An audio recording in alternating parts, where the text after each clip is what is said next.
Hi, I'm Bakhtiar Asanov. Welcome to A News. Let's see the top stories.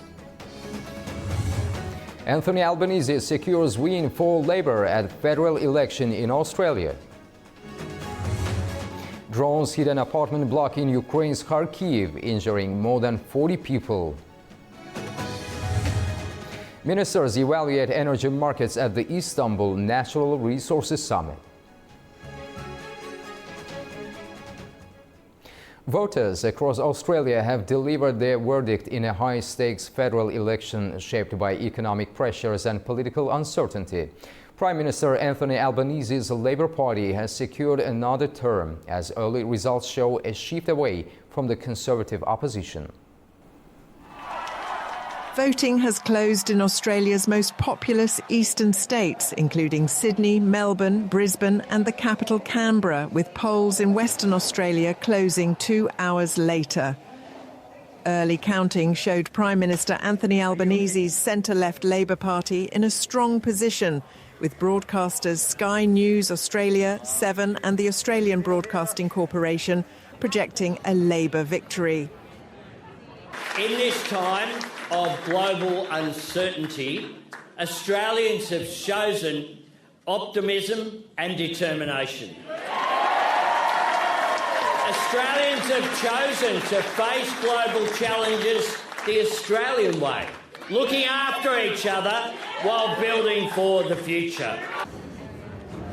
Labour Party was shown to have secured a majority, defeating the Conservative Liberal National Coalition, led by Peter Dutton. The results suggest a nationwide swing away from Dutton's coalition, with Dutton himself losing his seat of Dixon and conceding defeat. He confirmed he had called Albanese to congratulate him.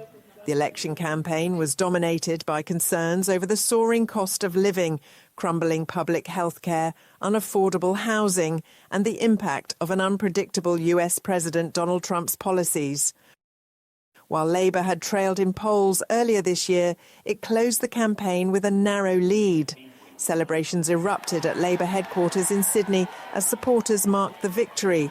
Though Labour is projected to govern in its own right, the final shape of Parliament may be influenced by a range of independents and left-wing Greens, particularly in the event of a closer-than-expected outcome in some districts. Voters in Singapore also headed to the polls on Saturday morning. Over 1,200 polling stations were set up across the city-state. This election is seen as a key test for the ruling People's Action Party, led by Prime Minister Lawrence Wong. Singapore's fourth Prime Minister, who took office last year, has promised both continuity and change. While the PAP is expected to retain power, its share of the popular vote will be closely watched after a record low of just over 60% in 2020. Russia launched a large-scale drone assault on Kharkiv late on Friday, striking a high-rise apartment building and setting off fires across Ukraine's second-largest city. At least 46 people were injured, and authorities warned the toll could rise. Firefighters battled heavy smoke and flames at multiple sites. Meanwhile, Russian defense officials claim they shot down 10 drones over their own territory, including the Bryansk region. The mayor of the Russian port city of Novorossiysk declared a state of emergency on Saturday after he said a Ukrainian drone attack had damaged residential buildings and injured at least 5 people, including 2 children. The mayor announced his decision on his official Telegram account, which showed him inspecting the damage to apartment buildings and giving orders to officials. Kravchenko said one woman was in hospital in a serious situation. There was no immediate comment from Ukraine. Prince Harry says he wants to reconcile with the royal family, but claims his father, King Charles, won't speak to him due to an ongoing dispute over security. He shared emotional thoughts during an interview following his latest legal defeat in the UK.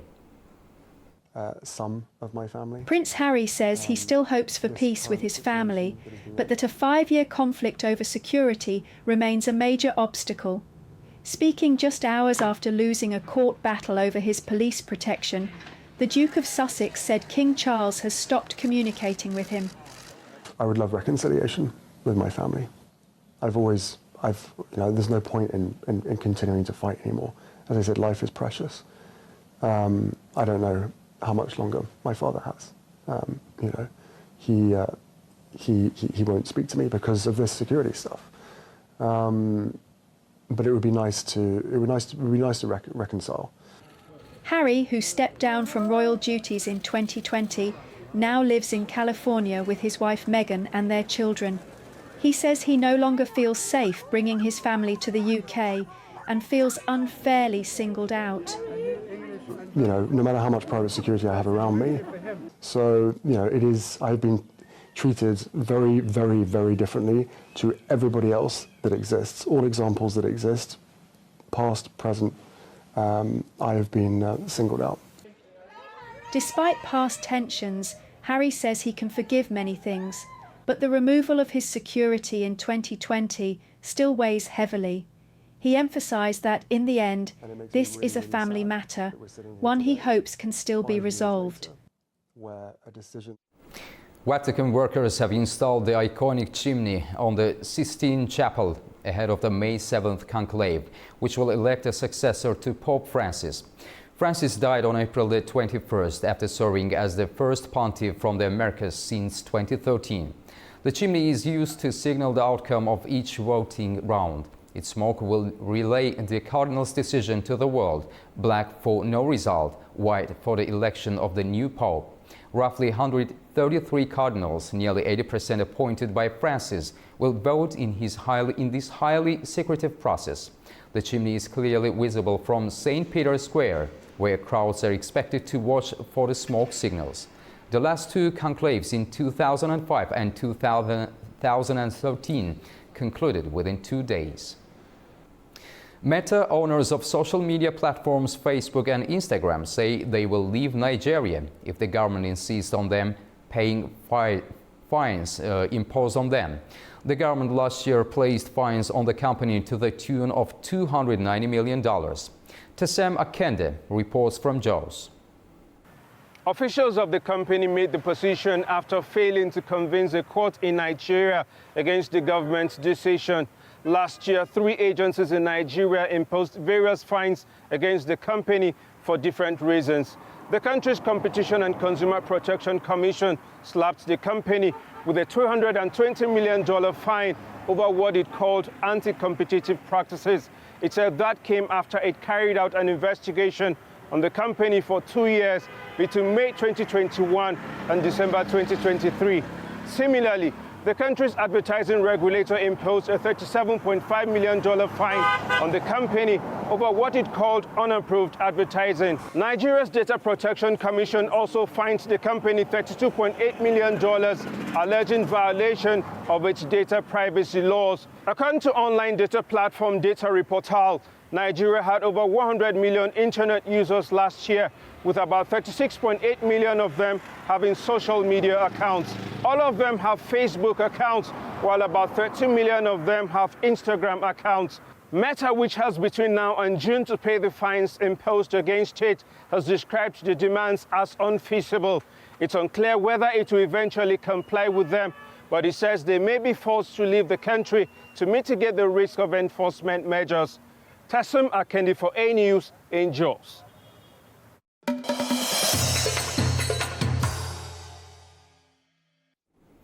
The 2025 Technofest festival continues to captivate in Nicosia, blending innovation with culture and aerial spectacle. The event drew high-profile guests and showcased remarkable talent. Our Aliyah Aziz has more. Today is the 3rd day of the 2025 Technofest Festival, drawing crowds to cutting-edge AI, robotics competitions, and thrilling aviation displays. It rained heavily today in Nicosia, briefly pausing the air shows and competitions at the festival. Young innovators from schools and universities are showcasing their robotic creations, impressing with precision and creativity. At the cultural stage, a vibrant Azerbaijani dance performance by the Azerbaijan-Cyprus Friendship Association added a lively flair. In the air, the Bayraktar TB2, T-70 helicopter, and Solo Turk once again wowed the crowds with powerful flyovers. In the meantime, Turkish President Recep Tayyip Erdogan attended the festival, marking a high-profile appearance at the Technofest Awards ceremony. This is more than a tech event. It's a celebration of progress and vision. This is Ali Aziz, reporting from Nicosia, the Turkish Republic of Northern Cyprus, for A News. A spectacular show of skill and speed filled the skies over Nicosia today as part of Technofest 2025, the prominent aviation, astronautics and technology festival. The roar of engines and precision of flight took center stage in Nicosia as the Turkish stars, Turkey's renowned aerobatic squadron, performed a breathtaking air show during Technofest 2025. Flying the iconic F-5 fighter jets, the team dazzled thousands of attendees with their tight formations, sharp maneuvers, and synchronized aerial artistry. The demonstration drew enthusiastic applause and widespread admiration from visitors of all ages. Technofest 2025, now in its 11th edition, has become a hub for innovation and inspiration in aviation, astronautics, and cutting-edge technology. The event runs through May the 4th and is backed by the Presidential Administration of the Turkish Republic of Northern Cyprus, Turkey's Ministry of Industry and Technology, and the Turkish Technology Team Foundation. Turkey is stepping up its efforts to become a regional energy trade hub, aiming to capitalize on its renewable energy potential, nuclear developments, and strategic location. At the Istanbul Natural Resources Summit, officials from Turkey and several partner countries discussed major energy initiatives and deepening regional cooperation. Turkish Energy and Natural Resources Minister Alparslan Bayraktar outlined Turkey's vision to position itself as a central energy trade hub, utilizing its strong transmission infrastructure and extensive interconnection capacity with neighboring countries. Speaking at the Istanbul Natural Resources Summit, Bayraktar said the country is working to establish a trading exchange for electricity, natural gas, and commodities at the Istanbul Finance Center. To support this goal, Turkey plans to expand its solar and wind energy capacity to 120,000 megawatts by 2035, develop offshore wind projects, and push forward unconventional oil and gas production, particularly in the eastern province of Diyarbakir and the northwestern Thrace region. Bayraktar also emphasized Turkey's growing international energy partnerships. Alongside ongoing collaborations with Azerbaijan, Iraq, and Russia, he noted that new projects are in the pipeline and energy diplomacy is actively being pursued in Libya, Iraq, Pakistan, and the Caspian region.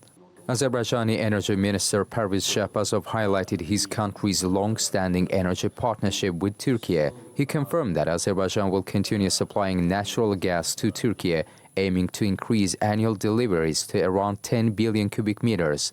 Shahbazov underscored Turkey's dual role as both a central and transit country in energy distribution, enabling Azerbaijani gas to reach 10 European countries. From Libya, Minister of Oil and Gas Khalifa Abdul Sadiq spoke about recent progress in oil and gas production. Libya currently produces 1.4 million barrels of oil per day, and the government expects these to rise to 1.5 million by the end of year. Abdul Sadiq said Libya has 22 licensed oil and gas regions, 11 offshore and 11 onshore, many of which are located near existing production fields and are well positioned for market access. Syrian Energy Minister Mohammed al-Bashir addressed the challenges facing Syria's post-war energy sector. He noted that electricity supply in Damascus, once limited to just 1 hour daily, has now reached 5 hours. The government is working to rehabilitate power plants with a goal of reaching 5,000 megawatts of capacity. Al-Bashir added that solar and wind energy projects are being fast-tracked, with several expected to be completed by next weekend. At a time when global energy markets face uncertainty due to geopolitical tensions, supply chain disruptions, and the green energy transition, Istanbul Natural Resources Summit has become a vital platform for regional cooperation and long-term strategy. As Turkey positions itself as an energy corridor between East and West, Istanbul is emerging as a critical hub for dialogue on natural resources and sustainable development. To help us break down the key outcomes of the summit and assess their broader implications, I'm joined by member of Azerbaijani Parliament, Fariz Ismailzadeh. Mr. Ismailzadeh, thank you for joining us. It's great to have you on the program. Thank you very much for inviting me. Mr. Ismailzadeh, what were the dominant themes and messages emerging from this year's Istanbul Natural Resources Summit? Well, for the past 30 years, we see transforming picture of Turkey. Many years ago, Turkey has positioned itself as a hub in the region, as an energy corridor between Caspian region and Europe. And we in Azerbaijan have worked together with Turkish officials to develop several mega projects, including Baku-Tbilisi-Ceyhan pipeline and Southern Gas Corridor, and several other projects which link Caspian energy to European markets via Turkey. Similarly, Russia has worked together with Turkey to develop several gas projects, gas pipelines. And I think that Turkey will continue to position itself as a transport hub for energy resources from various regions of the world, including Central Asia, Iran, Middle East, North Africa, Russia. And I think that Turkey will have the capacity not only to transport oil and gas resources, but also to diversify into green energy, into nuclear energy. So I think that these are the topics that are being discussed: the role of Turkey in the region, the role of the Caspian region, as well as the potential for renewable energy in the region and how we can link together our resources for better future. As you have mentioned the Caspian region, what role do you see the Caspian Basin countries playing in shaping future energy routes and security mechanisms in the wider region? Well, since the oil contract was signed in Baku in 1994, mega projects have been built, such as oil pipelines, gas pipelines, and today Caspian region is supplying energy not only to East Asia partners like China, but also to the European markets. And I think here we will see growing role of Caspian region. Recently, there have been discussions about renewable energy potential of the Caspian region. Azerbaijan has signed contracts with Emirati company Mazda and Saudi Arabian company Aqua Power to produce solar and wind energy. And I think that with the Black Sea cable under the Black Sea, we will be able to export this green energy to European markets. Already relevant agreements are signed by Azerbaijan, Georgia, Romania, and Hungary. And I think there's also similar green energy corridor developed between Kazakhstan, Uzbekistan, Azerbaijan, with possible extension to Turkey via Nakhchivan. So all of these projects are likely to shape and to reshape the picture, energy picture of the region. Mr. Ismailzadeh, thank you very much for this discussion. We appreciate your time. Thank you very much. Turkey is edging closer to a historic energy milestone. President Recep Tayyip Erdogan announced that the country will begin trial electricity production at its first nuclear power plant by the end of this year. The announcement was made during the Natural Resources Summit in Istanbul.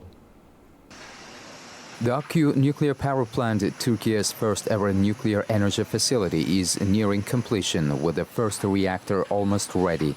Turkish President Recep Tayyip Erdogan said during his speech at the Natural Resources Summit that the plant will begin trial production and deliver its first electricity to the national grid by the end of 2025. Bu yıl sonunda deneme üretimine başlayıp Akkuyu'dan ilk elektriği vereceğiz. By the end of this year, we will begin trial production and deliver the first electricity from Akkuyu. With the completion of the other reactors, the Akkuyu nuclear power plant is expected to operate at full capacity in 2028. With this, our natural gas imports will decrease by 7 billion cubic meters. This means savings of $2.5 billion. İthalatımız yıllık 7 milyar metreküp azalacak. The Akkuyu project, launched in 2017, represents a cornerstone in Turkey's drive for energy independence and diversification. Once fully operational, the plant is expected to significantly reduce the country's reliance on imported energy and reinforce national energy security. President Erdogan also shared insights into Turkey's expanding energy diplomacy. Among the notable developments, production is set to begin this year at the newly licensed gold field in Niger, marking Turkey's growing investment footprint in Africa. In the broader international arena, Erdogan noted strengthening energy ties with Pakistan, Indonesia and Malaysia, and announced a joint bidding agreement with Hungary's MOL company for 3 new energy fields in Hungary. Additionally, Turkey has finalized liquefied natural gas supply agreements with 2 major energy companies based in the United Kingdom and France, with deliveries set to begin in 2027. Domestically, Turkey continues to break new ground. Erdogan highlighted that daily oil production has exceeded 135,000 barrels as of the end of March 2025, setting a new record for the nation. According to some reports of Israeli media, Israeli Prime Minister Benjamin Netanyahu is expected to visit Baku. A new diplomatic triangle is gaining traction between Azerbaijan, Israel and Turkey. Azerbaijan has long maintained robust ties with those countries, but those 2 capitals have historically experienced periods of tension and mistrust. Now, with growing Israel-Azerbaijani defense cooperation and renewed Turkish-Israel engagement, Baku is emerging not just as a regional energy hub, but as a political mediator. Joining us from Tel Aviv is Dr. Hai Eitan Cohen, senior researcher at Tel Aviv University and a prominent expert on Turkish politics and regional diplomacy. Dr. Cohen, welcome to the program. Good evening. Thank you very much for having me. Dr. Cohen, how would you characterize the current state of Israeli-Turkish relations, especially in light of Netanyahu's expected visit to Baku? Okay. First of all, I would like to share with you a breaking news. According to Israeli media, unfortunately, our Prime Minister Benjamin Netanyahu decided to postpone his visit to Azerbaijan due to the intensifying conflict with the Hamas terrorist organization in the Gaza Strip, and also due to the latest developments in Syria. However, we still very much cherish and we really appreciate Azerbaijan's very important role here between our relationship with Turkey. As you already mentioned, Azerbaijan began to function as a very important key actor here. Since there are very important relationships between Israel and Azerbaijan, and also Turkey and Azerbaijan. Of course, Israel sees Azerbaijan as the most important architect of such a normalization between the 2 countries. Recently, we already saw that Azerbaijanis hosted the first talks on Syria between the Israeli and the Turkish delegations. And therefore, I believe that Azerbaijan will continue to rise as a very influential power in the entire region. We can see that also the Americans, also the Israelis, and also the Turks can only trust in Azerbaijan. And therefore, I think we should cherish this relationship. And with this opportunity, I also would like to emphasize that despite the fact that we have very problematic relationship now with Turkey, Israel is not looking for deteriorating the relationship. Israel would be very much grateful to Azerbaijan if we can mend our fences with Ankara. So how do you think can Azerbaijan act as a stabilizing force when Israeli and Turkish interests often clash in Syria?